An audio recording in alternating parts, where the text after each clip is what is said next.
Bapa kami yang di surga, kami bersyukur pada pagi hari ini Tuhan sudah kumpulkan kami. Dan hari ini Tuhan, kami sadar kami berhadapan bukan dengan manusia saja, tetapi kami berhadapan dengan Tuhan sendiri, Allah pencipta langit dan bumi, Allah pemelihara kami, dan Engkau juga adalah Allah penyelamat hidup kami. Tuhan, Engkau adalah pribadi yang terbesar di dalam kehidupan kami, dan kami ini adalah manusia yang sudah ditebus dengan darah Kristus, dan kami ini adalah orang yang sudah menjadi hamba-Mu. Kami semua adalah hamba-hamba Tuhan. Kami semua adalah budak-budak Kristus, di mana kami harus taat kepada perintah-perintah Tuhan dan seluruh firman Tuhan. Saat ini kami mau dengar firman Tuhan, kiranya Roh Kudus bekerja di hati kami. Di dalam nama Tuhan Yesus Kristus, Tuhan dan Juru Selamat kami yang hidup, kami sudah berdoa. Amin. Mari kita buka Alkitab kita dari Filipi 2 ayat 1 sampai 4. Kita akan membaca seluruh ayatnya, Filipi 2 ayat 1 sampai 4.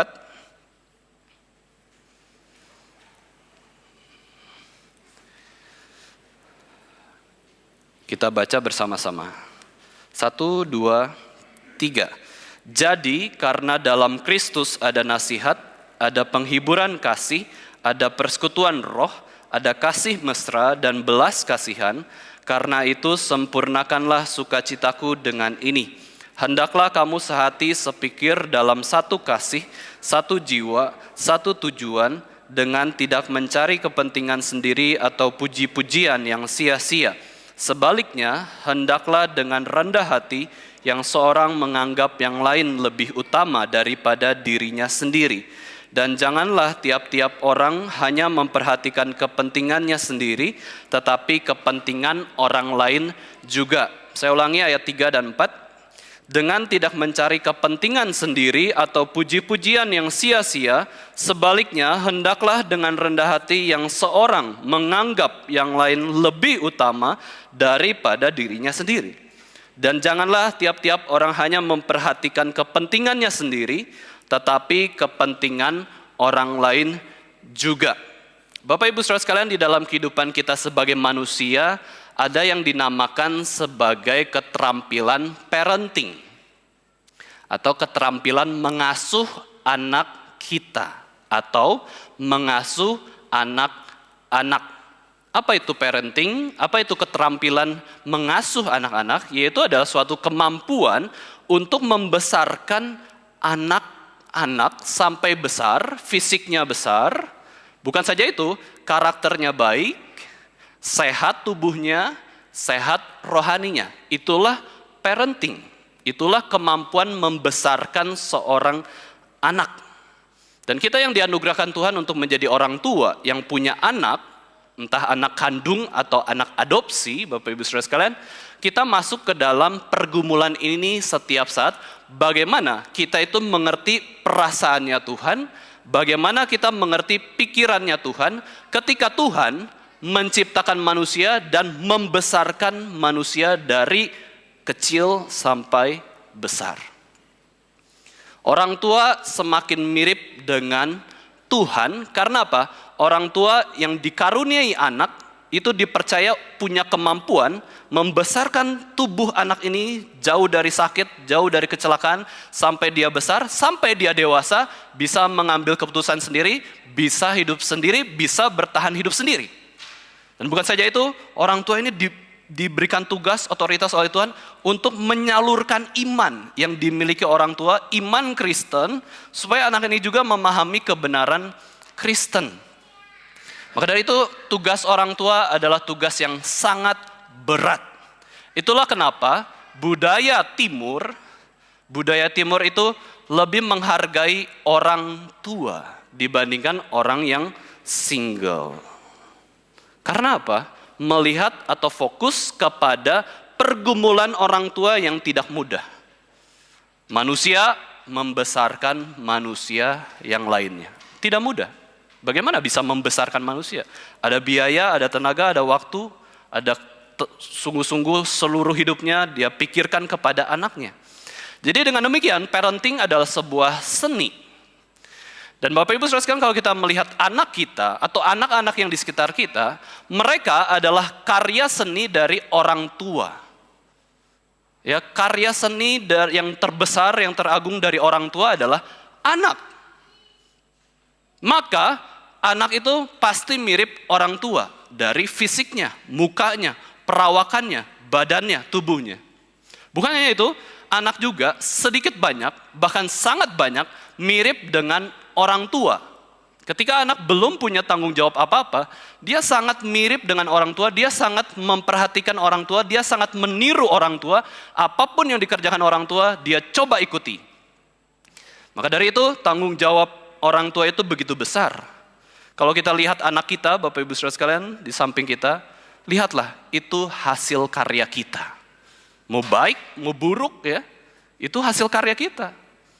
Tapi nanti ketika anak itu sudah dewasa, dia sudah ada pergaulannya sendiri, itu menjadi orang yang dewasa.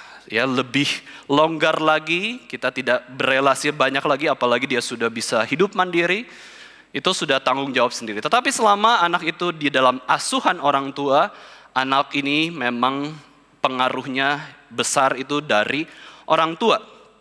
Nah, bicara soal parenting, Bapak Ibu Saudara sekalian, pengasuhan anak ya, pola pengasuhan anak, itu biasanya ada 4 gaya, 4 pola pengasuhan anak. Dan 3 diantaranya adalah pola pengasuhan yang egois. Sedangkan yang satu ini adalah pola pengasuhan yang altruis. Yang satu egois, memikirkan kepentingan ego. Ego ini adalah artinya diri. Ego itu diri. Ya, yang satu berfokus kepada orang tua saja, anak ini untukku. Bukan anakku untuknya, ya. Aku untuknya bukan. Anakku ini untukku. Itu ada 3 pola pengasuhan yang egois, sedangkan satu saja yang polanya tuh altruis, yaitu apa? Aku punya anak, aku ini untuknya. Ya, orang tua tuh untuk anak. Ya, meneruskan iman orang tua kepada anak, kurang lebih kayak gitu. Yang pertama, pola asuh yaitu adalah permisif, ya. Bicara soal pola asuh perizinan. Ini pola asuh yang ekstrim memang, terlalu hormat kepada kebebasan anak. Dan ini juga dilakukan oleh negara-negara barat.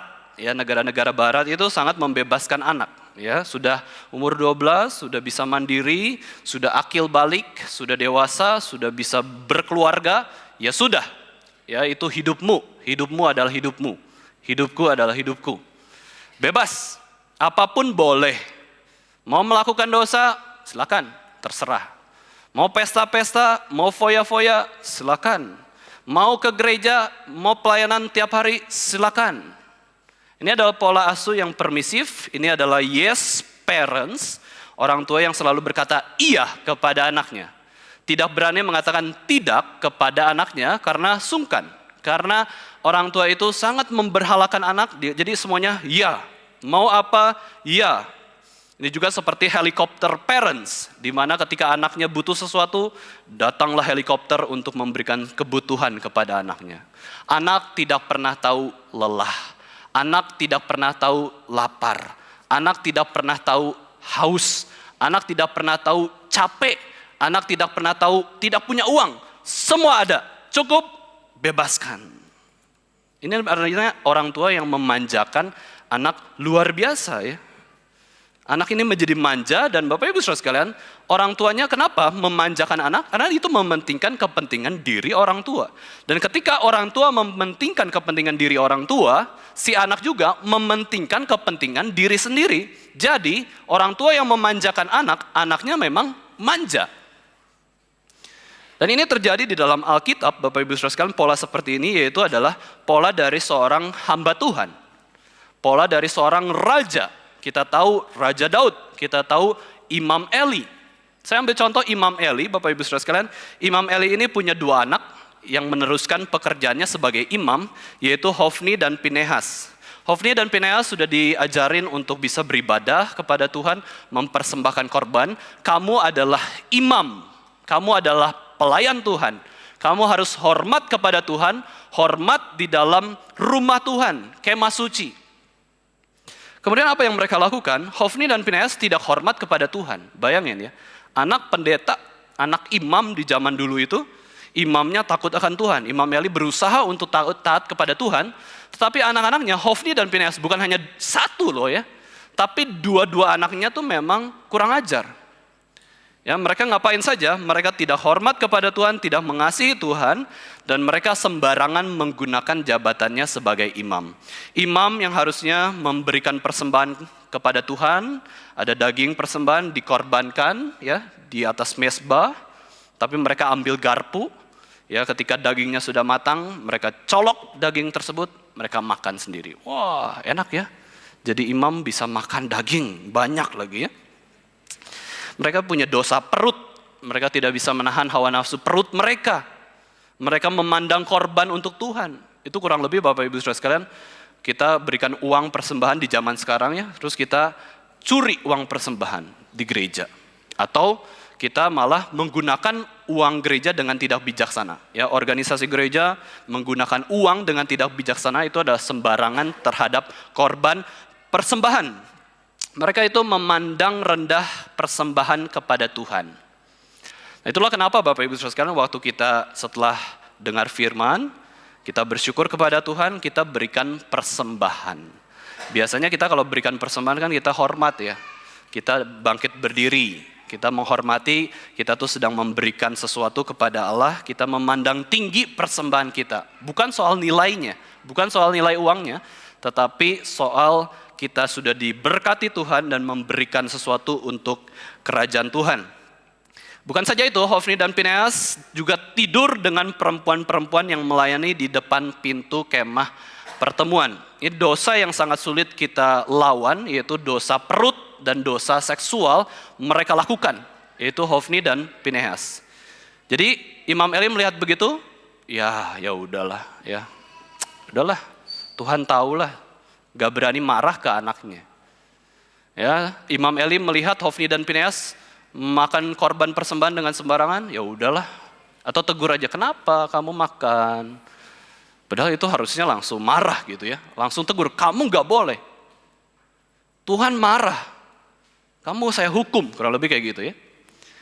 Bukan saja itu, tidur dengan perempuan-perempuan. Itu kalau ibarat Bapak Ibu Saudara di zaman sekarang itu, pendeta tidur dengan asyir. Ya, asyir gereja tidur. Wah, itu dosa yang sangat besar. Sampai Tuhan sendiri menegur Imam Eli. Imam Eli ditegur oleh Tuhan, kenapa Imam Eli kamu tidak tegur mereka? Kenapa kamu memandang rendah korban persembahan untuk Tuhan? Mengapa engkau lebih menghormati anak-anakmu daripada aku? Tuhan menegur Imam Eli demikian. Wah, anak-anakmu sudah menghujat Allah. Tapi Imam Eli tidak menegur, memarahi mereka. Maka Tuhan sendiri yang memarahi Imam Eli dan memarahi anak-anak dari Imam Eli.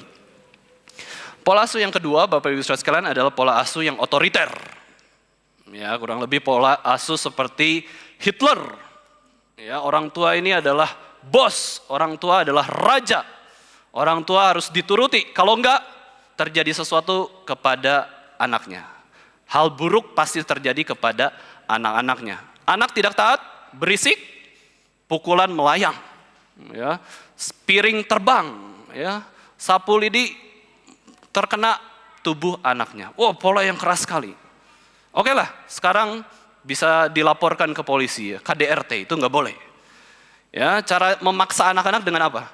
Kamu harus nurut toh, atau enggak mama sedih sekali. Wah, anaknya nggak enak kan ya, sungkan. Mamanya sedih, sudah baik. Atau mamanya jadi ngomel-ngomel, marah terus tiap hari. Si anaknya otomatis nurut. Kamu kalau nggak nurut ya, mama nggak kasih uang jajan. Wah, diancam. Ya, tapi tetap intinya adalah dia pengen mengatur anaknya sesuka hati. Ini seperti barak tentara. Bangun pagi. Kalau enggak suruh push up, kurang lebih kayak gitu ya. Ada hukuman. Semua yang dikatakan anak itu salah. Hanya orang tua yang benar. Wah, ini adalah otoriter sekali. Semua harus lapor orang tua. Temanmu siapa? Pacarmu siapa? Ke gereja sama siapa? Ya, ke rumah teman siapa? Teman-teman harus diketahui oleh semua orang tua. Wah, dengan kata lain, Orang tua mengekang anak-anaknya. Orang tua begitu otoriter. Nah, biasanya ini adalah pola asuh negara-negara timur. Ya, yang permisif adalah negara-negara barat. Ya udah, iya monggo gitu ya. Terus kemudian yang timur ini strict. Ya, strict parent. Keras. Kamu sudah dikulahirkan kok. Coba hitung-hitung ya. Hitung-hitung nih. Kamu udah umur 20 tahun. Berapa biaya yang kamu habiskan? Berapa uang yang saya habiskan? Bisa bayar nggak? Anak mungkin berpikir, siapa yang minta dilahirkan? Ya. Anak akhirnya menjadi membangkang juga, otoriter juga, keras juga sama orang tua yang keras. Ini pola asuh yang kedua, ini juga egois ya. Yang ketiga, Bapak Ibu Saudara sekalian, ini pola asuh yang mendunia. Jadi bukan hanya negara timur, bukan hanya negara barat, yaitu adalah pola asuh orang malas. Ya. Dikasih anugerah anak, orang tuanya mengabaikan anak tersebut. Disuruh nonton TV terus. Diajak obrol? Enggak. Diajak jalan-jalan? Enggak. Ya. Anak siapa ini? Saya nggak tahu, lupa ya punya anak itu. Diabaikan. Sampai nama pun mungkin lupa ya, Bapak Ibu Saudara sekalian ya. Tidak diajak ngobrol, tidak dihiraukan, tidak dikasihi, tidak disiplin, dibiarkan begitu saja. Anak sakit-sakitan, ya udahlah. Bagus ya, saya nggak punya anak, saya repot kok ngurus anak ya. Mati aja sekalian anak saya. Wah, ini adalah orang yang mengabaikan, membiarkan anaknya hidup. Namanya membiarkan, Bapak Ibu Saudara sekalian, orang yang berdosa kalau dibiarkan, natur yang berdosa itu nggak akan ke arah yang lebih baik. Kalau kita membiarkan seseorang hidup ya, nggak diapa-apain, pasti akan menjadi buruk anaknya. Ya, pasti akan menjadi lebih buruk bahkan dari orang tua. Nah, Bapak Ibu Saudara sekalian, ini adalah pola pengasuhan ketiga, ini adalah pola pengasuhan yang egois. Ya, pola pengasuhan yang berpusat pada diri orang tua. Tidak ada pimpinan Tuhan, tidak ada pimpinan Roh Kudus, tidak ada pimpinan firman Tuhan. Ini adalah sangat mengerikan. Tetapi Bapak Ibu Saudara sekalian, kita bisa perhatikan pola pengasuhan ini bukan hanya hubungan antara orang tua dan anak, tetapi kita pun bisa berhubungan dengan orang, mengasuh orang lain, menggembalakan orang lain, berelasi dengan orang lain dengan 3 cara demikian. Ada orang, ini pola pengasuh pengabaian ya. Ya udah, cuek aja, orang ya. Ya udah biarin ya. Gak nyapa, gak peduli ada orang itu atau tidak ya. Ya udah, ngeleos gitu ya. Diabaikan. Gak peduli lah mau ngomong apa sih orang itu. Ada ataupun tidak ada pengaruhnya untuk saya. Ini pola pengabaian. Kita ke teman kita kayak gitu. Apalagi kalau kita sudah ada konflik, udah ada kebencian, tinggal blok ya. Blok, gak usah ngomong. Oh, ini adalah pola pengabaian kepada relasi. Lalu bukan saja itu, kita bisa otoriter kepada teman kita. Ayo nurut sama aku. Aku ini hebat, aku ini sudah berjasa. Kamu nurut. Ya, kamu gak tahu apa-apa. Nurut, gak usah. Dia gak mau dengar nasihat atau teguran dari teman-temannya. Dan juga ada yang permisif. Ya udah silakan, mau ngapain monggo ya, gak peduli saya. Ya, saya mau kamu itu silakan. Mau kamu A, B, C silakan. Ini semua egois Bapak Ibu Saudara sekalian, dan kita seringkali melakukannya. Bukan hanya orang tua dan anak, tetapi kita juga kepada sesama yang lain itu kita bisa seperti demikian. Cuek, otoriter, permisif, silakan. Ini yang ekstrim ya. Ini bahaya sekali. Maka dari itu kita butuh pengasuhan yang benar, yang dari Tuhan sendiri. Ini terlepas dari Alkitab Bapak Ibu Saudara sekalian ya. Terlepas dari Alkitab, ini adalah anugerah umum, yaitu pola pengasuhan apa? Pola pengasuhan otoritatif atau pola relasi yang otoritatif, yaitu apa? Kita mengerti siapa diri kita. Kalau orang tua, oke. Kalau hamba Tuhan, mengerti. Kalau anak, mengerti. Kalau teman. Kalau rekan sekerja. Kita mengerti siapa diri kita dan kita mengerti siapa mereka. Ini akan menjadi relasi yang mengasuh dengan altruis, mengasuh dengan baik. Karena apa? Kita memperhatikan diri kita dan kita memperhatikan sesama. Kita tahu siapa kita tahu siapa dia. Nah, ini adalah pola asuh yang otoritatif, yang bagus. Nah, ambil contoh sebagai orang tua, Bapak Ibu Saudara sekalian, Ya, orang tua bisa memberi kebebasan kepada anak, tetapi juga bisa mengekang, dan itu tepat pada waktunya. Orang tua bisa menegur, tetapi orang tua juga bisa toleransi. Tarik ulurnya bagus di dalam relasi, orang tua kasih firman, kasih ketegasan, tetapi ketika anaknya mengambil keputusan yang salah, anaknya juga ditegur dan juga tidak sampai dikekang. Ya, jangan sampai ada kesalahan sama sekali di dalam hidup anakku. Padahal namanya manusia ya bisa jatuh bangun ya. Anak bayi kecil mau jalan saja pasti jatuh. Masa ada orang tua yang kalau anak bayi mau jatuh itu selalu dipegangin? Kan jadi nggak pernah jatuh, itu juga aneh ya. Itu jatuh bangun itu ada di dalam kehidupan manusia, cuman kita memperhatikan. Ya, hidup anak tersebut itu jangan sampai melenceng, tetapi dibangun, didorong, dikuatkan. Ya, orang tua ini adalah orang tua yang bijaksana. Terlepas dari non-Kristen maupun Kristen, orang tua diberikan anugerah umum untuk bisa berelasi. Saya ini orang tua, kamu adalah anak. Anak menghormati orang tua mengasihi dan mendidik anak. Nah, pertanyaannya Bapak Ibu Saudara sekalian, kita sudah punya Yesus Kristus ya. Kita sudah punya Tuhan Yesus, punya Roh Kudus. Kita mau mendidik anak-anak itu di dalam kebenaran iman Kristen. Itulah kenapa penting kita mengajar anak-anak itu dengan firman Tuhan, baca firman. Mungkin enggak banyak, 1 ayat, 2 ayat, terus kita belajar berdoa kepada mereka, mengajarkan berdoa ya. Itu adalah anugerah yang Tuhan berikan di dalam pertumbuhan iman seseorang. Itu sarana-sarana anugerah. Alkitab sudah jelas mengatakan dalam Filipi 2 ayat 1-4 bahwa orang Kristen tidak boleh memiliki hati yang egois. Jangan berpusat pada diri. Coba pikirkan kepentingan orang lain. Dia inginnya apa, dia pikirannya apa, dia perasaannya apa, dia kebutuhannya apa. Coba kita pikirkan, jangan fokus kepada diri. Ya. Dalam bagian Filipi 2 ayat 1-4 ini, Paulus menjelaskan bahwa setiap orang yang di dalam Yesus Kristus ini harus punya hati yang kristosentris.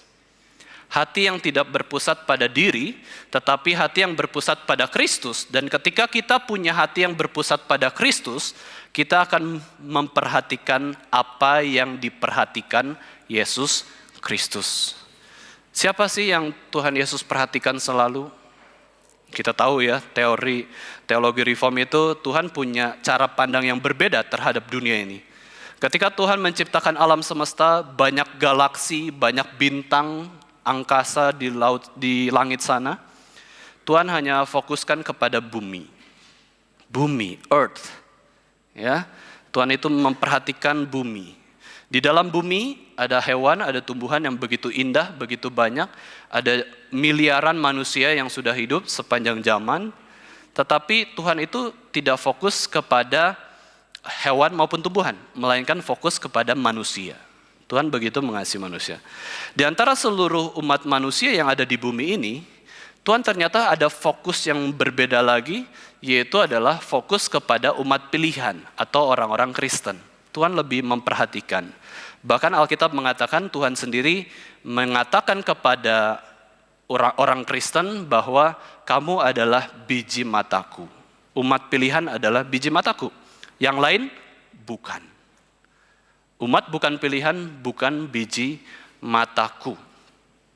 Dan di sini ya, ketika Kristus memperhatikan umat Kristen lebih lagi, maka kita pun mau memperhatikan orang-orang Kristen lebih lagi. Seperti Yesus memandang, kita pun bisa memandang. Kalau Yesus mengatakan jangan cari kepentingan diri sendiri, ya jangan. Jangan cari puji-pujian yang sia-sia. Puji-pujian yang sia-sia adalah memuji diri. Ya jangan ya. Kadang-kadang kita ingin mengangkat diri kita dengan menglist ya, mendaftar kebaikan-kebaikan kita apa yang bisa kita puji, aku lebih hebat dari orang lain. Itu pujian yang sia-sia. Pujian yang tidak sia-sia adalah orang bisa memuji kita. Ya, orang bisa memuji kita meskipun dia diam. Dia dalam hatinya menilai orang ini baik kok ya. Orang ini luar biasa melayani Tuhan. Dan biasanya Bapak Ibu Saudara sekalian bicara soal pujian ya.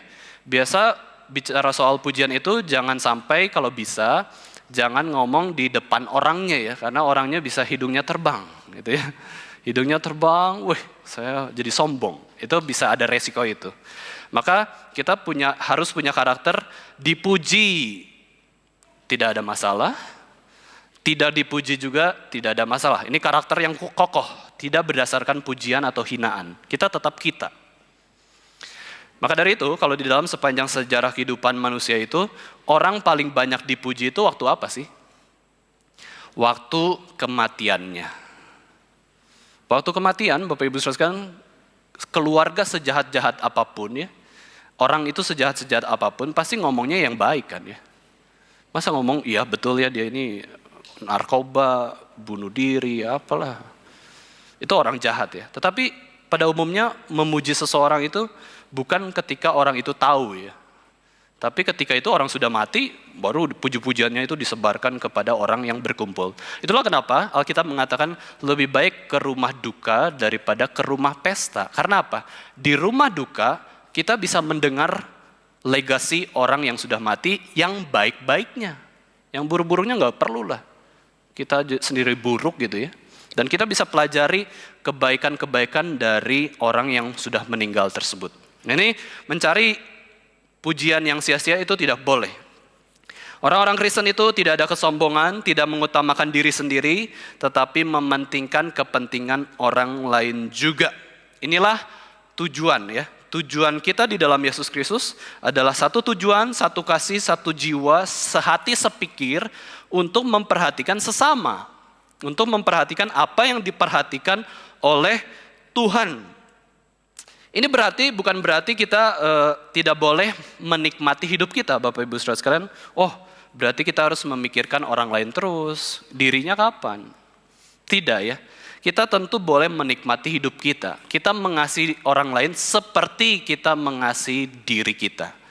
Jadi kasih kepada Tuhan itu yang utama, kasih kepada sesama, tapi jangan lupa ada kasih kepada diri juga. Kita boleh memikirkan kepentingan diri, kita boleh mementingkan kepentingan orang lain juga, tapi tidak boleh untuk egois yang memperhatikan diri sendiri. Matius 19 ayat 19, mari kita baca bersama-sama Bapak Ibu Saudara sekalian. Matius 19 ayat 19, di situ mengatakan bahwa kita perlu saling memperhatikan ya.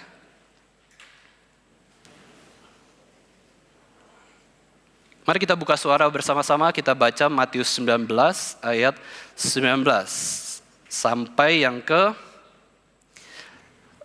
ayat 19 saja ya. Matius 19 ayat 19, 1, 2, 3.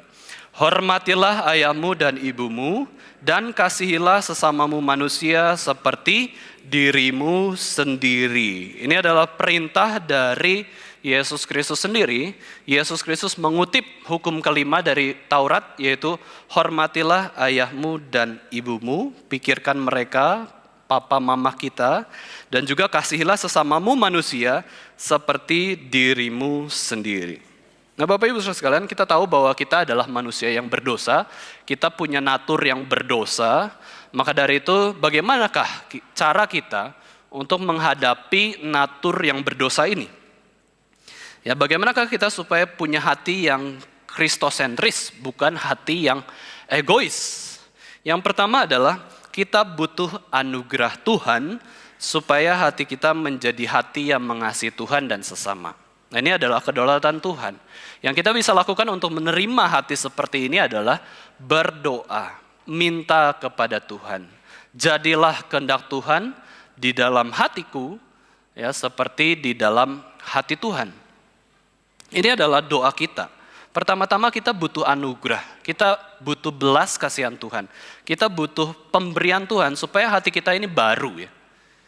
Oke lah, sebagai orang Kristen dulu kan kita hatinya mati, terus dibangkitkan oleh Roh Kudus sehingga kita punya hidup yang baru. Kita dibangkitkan dulu oleh anugerah, tetapi untuk bisa bertumbuh, ya, bertumbuh besar sampai berbuah itu perlu tetap adanya anugerah Tuhan, belas kasihan Tuhan. Dengan cara apa? Sarana-sarana anugerah. Kita tahu di dalam teologi reform sudah sangat jelas, kita diajari berkali-kali, apa sarana anugerah? Ada 3. Firman Tuhan, doa, sakramen. Firman Tuhan, doa, sakramen. Firman Tuhan, doa, sakramen. Itu adalah sarana anugerah. Maka kalau mau terus bertumbuh, menghindari hati yang egois, bergumul dalam 3 hal ini. Hati kita nggak akan semakin egois, tetapi hati kita akan semakin kristosentris, berpusat pada Yesus Kristus. Kita tahulah kita tuh begitu berdosa kok, kecenderungan kita selalu berdosa. Kita mungkin sudah tidak mati rohani, kita sudah dibangkitkan dalam Kristus, tetapi kita seringkali buta rohani, kita seringkali tersesat di dalam ajaran sesat ataupun dosa. Lalu kita juga perlu meneliti beberapa penyebab hati kita itu bisa menjadi egois. Teliti dulu, tahu dulu, maka baru kita bisa bereskan. Itu kan cara menjelaskan atau menyelesaikan masalah yang terjadi ya. Analisa dulu masalahnya apa, ya, betul-betul masalahnya apa, diagnosa dulu, lalu cari solusinya. Pilih solusi yang terbaik. Itu adalah cara menyelesaikan masalah. Kita tahu dulu apa masalahnya, samakan dulu masalahnya apa. Samakan dulu definisi masalah itu problemnya di mana. Baru samakan solusi. Nah, ada beberapa hati yang egois ya, penyebab dari hati yang egois. Yang pertama adalah kita memiliki incorrect self love. Kita memiliki kasih kepada diri yang tidak benar. Yaitu apa? Terlalu besar kita mengasihi diri kita sendiri. Kasih yang seharusnya untuk Tuhan, kita arahkan kepada diri kita sendiri. Dan selalu, kalau kita mengarahkan kasih yang baik itu kepada diri kita sendiri, itu ibarat sebuah balon yang ditiup terus dengan angin dan suatu hari nanti akan meledak sendiri. Karena apa? Kasih kepada diri sendiri membuat kita menjadi sombong. Kasih kepada diri sendiri membuat kita bertengkar dengan sesama, membenci sesama, dan akhirnya kita hancur sendiri. Orang congkak pasti dijatuhkan. Itu Alkitab katakan demikian. Incorrect self-love. Jonathan Edwards pernah membahas soal keegoisan manusia juga. Dia sebut hati manusia yang egois itu adalah karena cinta diri yang tidak teratur. Inordinateness of self-love. Maka dari itu Bapak Ibu Saudara sekalian, kita perlu perhatikan hidup kita ya. Kita sering dalam ketidakteraturan itu membentuk hati kita juga. Di dalam ibadah kita mau keteraturan itu membentuk hati kita supaya teratur. Maka ada urutan liturgi. Kita tidak memberhalakan urutan liturgi, tapi ini mendidik kita supaya kita bisa teratur. Kalau suatu hari nanti ada liturgi yang lebih baik dari hari ini, kita siap berubah. Masalahnya ada nggak ya? Kayaknya ini yang the best ya. Gereja Reform ini liturginya the best, sudah kayak gini terus. Tapi kalau ada usulan ya nggak apa-apa. Supaya lebih baik, lebih teratur, lebih indah bagi Tuhan. Nah ini Jonathan Edwards katakan hati kita itu bisa tidak teratur ya. Itu seperti kamar kita yang berantakan gitu ya. Itu tidak teratur ya nggak enak. Akan menjadi kesalahan. Mencintai diri itu hal yang baik betul. Tetapi kalau kebanyakan tidak teratur itu akan menjadi bahaya di dalam diri kita. Itu alasan pertama kenapa kita memiliki hati yang egois. Kita arahkan kasih kita kepada objek diri kita. Yang kedua, kita memiliki fokus hidup pada hawa nafsu diri saja. Self-centered life. Kita berfokus kepada diri sendiri. Kita buka Yakobus 4 ayat 1-3. Yakobus 4 ayat 1-3 saya akan bacakan untuk kita semua. Dari manakah datangnya sengketa dan pertengkaran di antara kamu? Bukankah datangnya dari hawa nafsumu yang saling berjuang di dalam tubuhmu? Kamu mengingini sesuatu tetapi kamu tidak memperolehnya. Lalu kamu membunuh, kamu iri hati, tetapi kamu tidak mencapai tujuanmu. Lalu kamu bertengkar dan kamu berkelahi, kamu tidak memperoleh apa-apa karena kamu tidak berdoa. Atau kamu berdoa juga tetapi kamu tidak menerima apa-apa karena kamu salah berdoa. Sebab yang kamu minta itu hendak kamu habiskan untuk memuaskan hawa nafsumu. Ini berarti apa? Self-centered life. Kita pakai doa untuk kita saja. Kita pakai firman untuk kita saja. Kita pakai gereja untuk kepentingan kita saja. Kita pakai keluarga untuk kepentingan diri kita saja. Kamu salah berdoa. Kamu salah berelasi dengan Tuhan. Apa yang kamu lakukan itu sia-sia. Kamu berdoa salah. Kamu ke gereja salah. Kamu pelayanan salah. Kamu khotbah salah. Kamu berelasi dengan orang salah. Karena apa? Karena apa yang kamu lakukan itu kamu habiskan untuk diri sendiri, hawa nafsu sendiri. Percuma. Di mana ada mementingkan diri sendiri, di situ ada kekacauan dan segala macam perbuatan jahat. Jadi Bapak Ibu Saudara sekalian, problemnya itu mungkin bukan di luar kita, mungkin bukan di sesama kita. Mungkin ketika ada masalah, yang jadi problem adalah kita sendiri yang bikin masalah, bukan orang lain. Orang lain fokus kepada Tuhan, orang lain fokus kepada sesama. Kita fokus kepada diri kita sendiri, jadi problem. Coba semuanya satu hati, satu tujuan untuk menyenangkan Yesus Kristus. Sudah satu hati, satu tujuan saja, bisa jadi ada masalah kok. Sama-sama bergereja, bertengkar di gereja. Sama-sama melayani, adu jotos ya. Itu sudah satu hati loh, sama-sama orang Kristen. Apalagi beda ya, yang satu mementingkan diri sendiri. Apalagi Bapak Ibu Saudara sekalian, dua-duanya mementingkan diri sendiri, sudah pasti hilang, pasti putus hubungan. Kalau namanya dua-duanya sudah mementingkan kepentingan diri sendiri, ini bahaya sekali. Bahkan kalau kita mau coba tanya Bapak Ibu Saudara sekalian, dari manakah sumber kejahatan? Akar segala kejahatan. Firman Tuhan berkata, cinta akan uang. Betul? Betul. Tapi sebenarnya, kenapa orang bisa cinta akan uang? Karena dia cinta akan diri. Karena dengan uang, dia bisa memuaskan hawa nafsu diri, egonya. Kita bisa tanya Bapak Ibu Saudara sekalian, apa yang membuat pejabat-pejabat negara korupsi? Cinta diri, egois. Baru-baru ini berita ada timbunan bansos selama 2 tahun. Bayangin ya, menimbun bansos di dalam kuburan selama 2 tahun, baru ketemu. Wah, itu untuk apa sih menimbun bansos? Korupsi? Atau untuk diri sendiri? Itu masalah-masalah itu semua muncul dari keegoisan diri. Apa yang membuat sahabat akhirnya bermusuhan? Egois. Apa yang membuat permasalahan-permasalahan dalam keluarga saling memukul, saling menghina? Egois. Apa yang membuat orang itu bertengkar, membunuh? Egois. Apa yang membuat orang melanggar 10 perintah Allah? Egois. Semua itu karena keegoisan diri. Semua itu karena cinta diri yang terlalu besar, hidup kepada diri sendiri. Dan alasan yang ketiga kenapa kita punya hati yang egois adalah kita punya konsep diri yang menjadi harus nomor pertama. Ini namanya saya sebut sebagai self-supreme. Nah, ini bahaya bagi para pemimpin Bapak Ibu Saudara sekalian ya. Para pemimpin itu punya anggap saya lebih tinggi dari orang lain. Saya nomor 1 ya. Saya ini lebih hebat. Nah ini bahaya sekali, kalau punya konsep aku yang harus utama, aku yang harus dipuji, aku yang harus paling hebat, aku yang harus menjadi nomor 1. Maka akan terjadi peperangan hati yang egois ya. Jika kita lihat Adam dan Hawa Bapak Ibu Saudara sekalian, mereka memutuskan makan buah pengetahuan baik dan jahat, karena apa? Karena mereka anggap diri mereka yang lebih penting daripada dirinya Tuhan. Ya, oke, kita makan buah pengetahuan baik dan jahat. Mereka mau menjadi Allah bagi diri mereka sendiri. Di dalam hidup pernikahan Adam dan Hawa pun masing-masing ingin saling menguasai. Kok gini ya? Kok pernikahan kok saling memakan ya? Saling menguasai, saling saingan, lomba. Nah, ini bahaya ya, Bapak Ibu Saudara sekalian, pasti ada pertengkaran.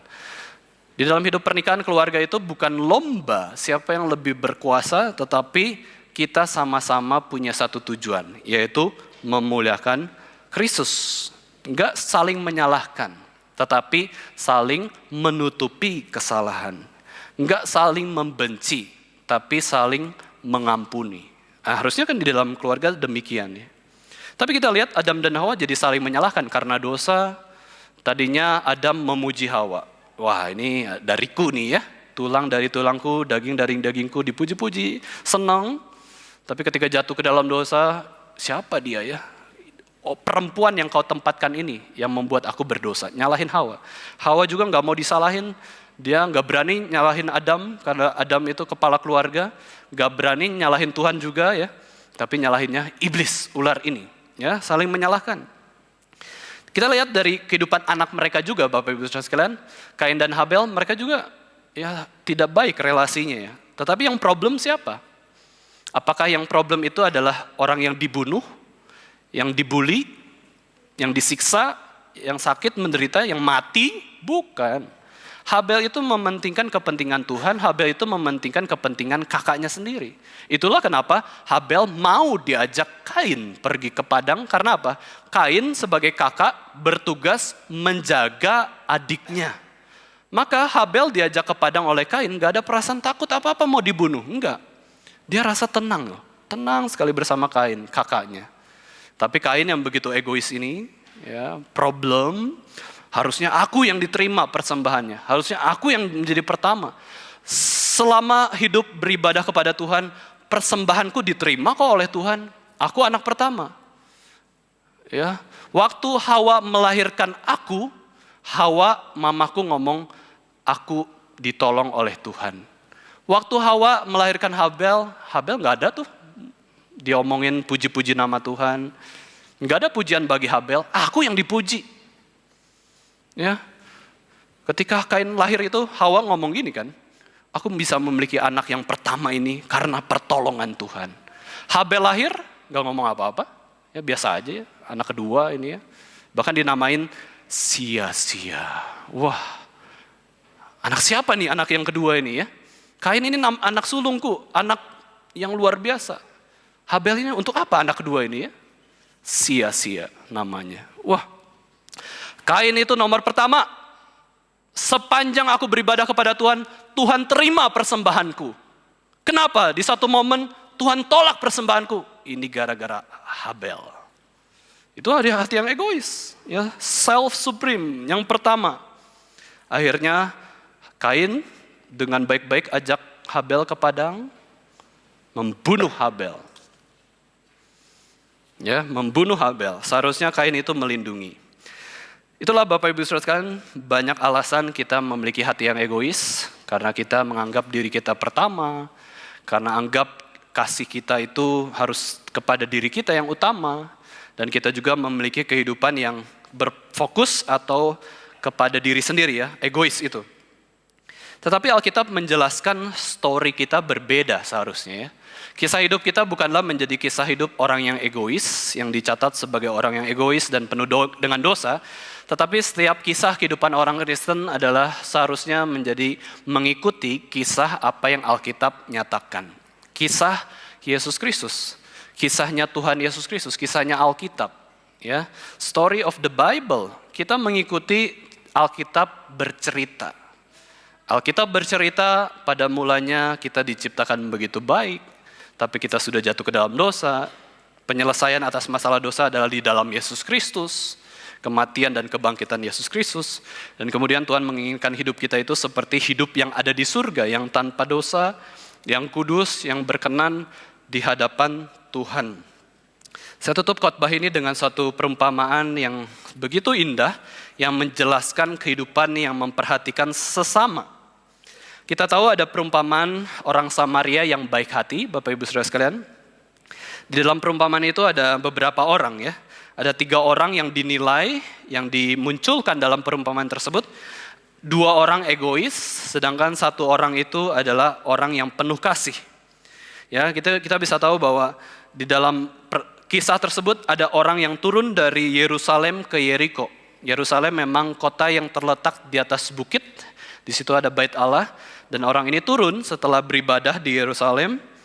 Ya, melihatlah ya orang melihat ibadah di sana, beribadah di sana, kemudian turun ke Yeriko, tapi akhirnya dirampok orang, ya jatuh di dalam tangan penyamun, seluruh miliknya dirampas, kemudian Bapak Ibu sekalian dihabis-habisan dipukul dan ditinggalkan terkapar setengah mati ya. Ini ini adalah suatu kondisi yang betul-betul terlihat jelas bahwa orang tersebut itu dianiaya, bukan sebuah jebakan. Kemudian kita bisa melihat para imam dan orang Lewi lewat di tengah perjalanan tersebut.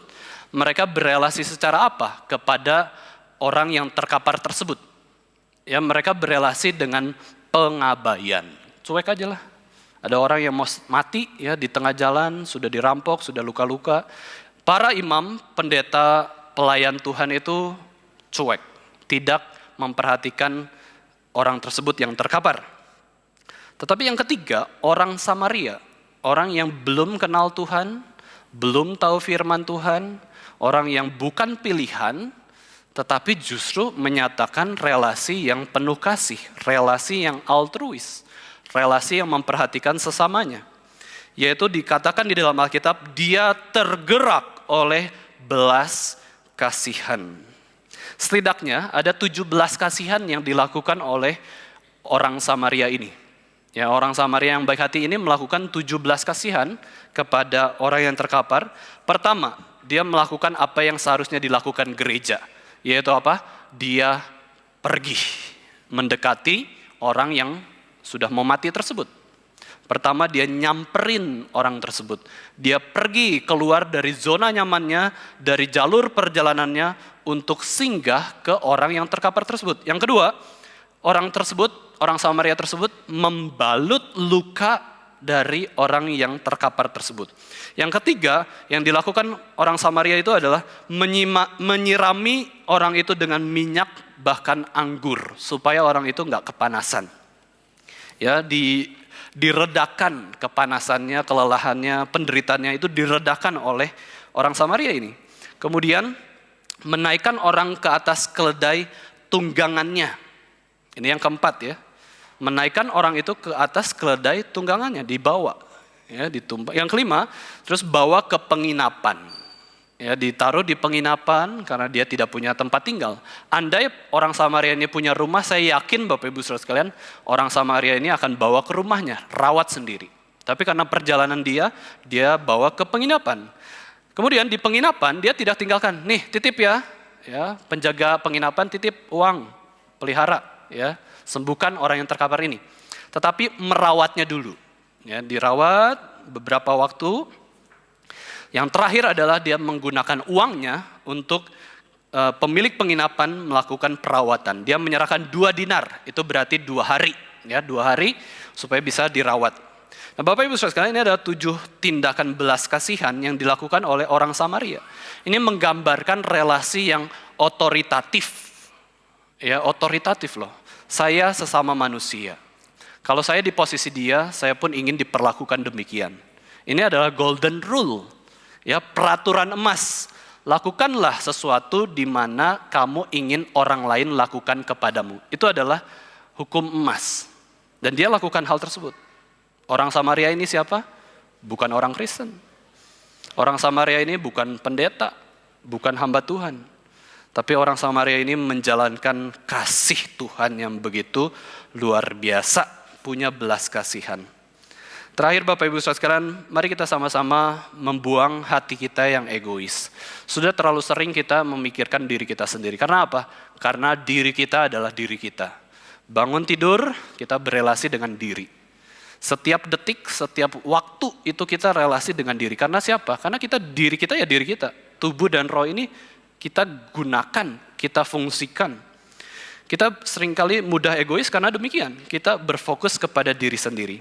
Tetapi John Calvin katakan bahwa selain dari diri Allah, tidak ada yang lebih besar dari kehendak Allah sendiri. Jadi kita perlu memfokuskan pada pribadi Allah. Yang kedua adalah kehendaknya. Ya, setelah itu Tuhan akan pelihara hidup kita dan kita mau supaya hidup kita ini menjadi hidup yang memiliki hati yang berpusat pada Yesus. Hati kita ini Bapak Ibu Saudara sekalian, boleh kita gambarkan hati kita ini ada 2. Ya, ada 2 hati kita. Satu hati kita yang sudah diperbarui oleh Kristus, satu lagi adalah hatinya Yesus Kristus. Nah, hati kita menarik kita untuk ke hati kita sendiri, ke egoisan kita sendiri. Tetapi hati Kristus itu menarik kita untuk hidup bersatu dengan Kristus. Union with Christ. Akhirnya kita bisa tinggal di dalam Yesus Kristus. Mari kita sama-sama jangan egois, ya, jangan punya hati yang egois, tetapi memiliki hati yang kristosentris, yang berpusat pada Kristus. Yesus mengosongkan diri, kita pun mau mengosongkan diri. Yesus rela berkorban bagi ciptaannya, kita pun juga mau rela berkorban bagi ciptaan Tuhan. Yesus mau mati untuk orang lain, kita pun mau mati untuk Yesus Kristus. Kiranya Yesus Kristus boleh semakin besar, dan kita semakin kecil. Mari kita sama-sama berdoa. Bapa kami yang ada di surga, pada pagi hari ini Tuhan kami berterima kasih, boleh sama-sama beribadah. Kami mohon anugerah-Mu Tuhan, supaya Tuhan boleh mengubahkan hati kami. Firman Tuhan yang boleh kami dengar, kiranya tidak sia-sia, tetapi Roh Kudus yang boleh mengajar kami, membimbing kami, supaya kami boleh mengingat firman Tuhan dan melakukan firman Tuhan dalam kehidupan kami sehari-hari. Ampunilah dosa-dosa kami Tuhan, kelemahan kami, dan kiranya kami boleh semakin serupa dengan Kristus. Ubah hati kami Tuhan untuk senantiasa memikirkan Kristus, merasakan Yesus Kristus, dan juga meneladani Yesus Kristus dalam kehidupan kami. Terpujilah Engkau Tuhan, di dalam nama Tuhan Yesus Kristus, Tuhan dan Juru Selamat kami yang hidup, kami sudah berdoa. Amin. Mari kita bangkit berdiri, Bapak Ibu Saudara sekalian, kita akan mengikrarkan.